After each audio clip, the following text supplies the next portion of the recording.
This is Hannibal here with a daily wrestling news update. The Rock tweeted out today that he forwarded a WWE tweet that said his segment with Jinder Mahal, I can only assume, has over 171 million views.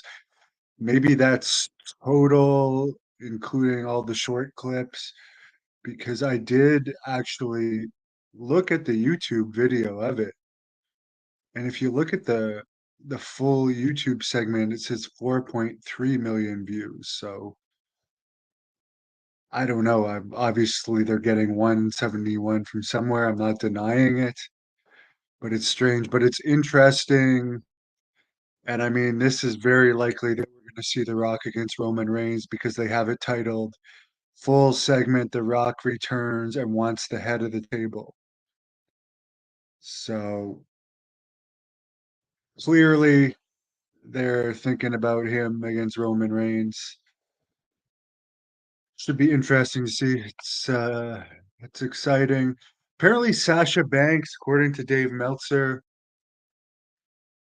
she's been a free agent for a long time.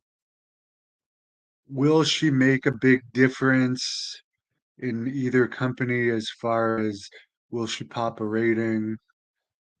Unlikely. Is there a big match that people want to see her against somebody? Not really. She would add credibility to AEW. And Charlotte Flair is going to be out for 9 months, so they're missing a top female in WWE right now.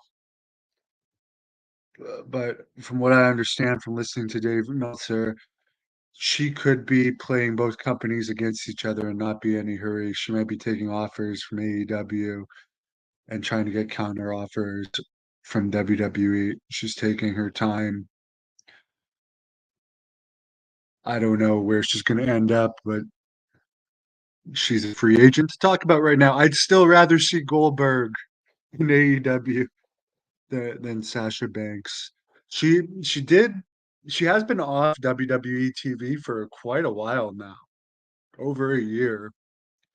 And her New Japan stuff was quite a while ago due to her ankle injury, which I sympathize with her for that. But I don't know if her showing up in AEW would be as hot or as eye-catching as if she had joined there like immediately after she was legally able to. Apparently, the Iron Claw had more people watching the movie in week two than week one. I did do a review of it on this channel. Hawk from AEW, who was also in WWE, I forget what his name was in WWE, but he's an acrobatic, smart mark style wrestler that I'm not the people that like him, good for him. He's coming back after being out of action nearly 6 months. Apparently, they're still teaching Jade Cargill the WWE style. Another one that I mean, they can give her the Ultimate Warrior push when she comes in, but I do believe that the time in between her signing and her wrestling definitely makes it a little bit less interesting. Paul Ellering did bring back, as expected, the his tag team, which I forget their names. I can't believe I forget their names, but they came in with Karrion Kross. One of them is from Vancouver, and Raw and SmackDown was from Vancouver last night. They hadn't really done anything on the independents. One had been an amateur wrestler, and one had been an MMA fighter before being signed with WWE. They had been released for a while, and now they're back in a group with Karrion Kross, Scarlett, Paul Ellering feuding with Lashley and his group. And apparently Sting is going to have his last match in Charlotte, North Carolina tonight, a tag team match. Uh,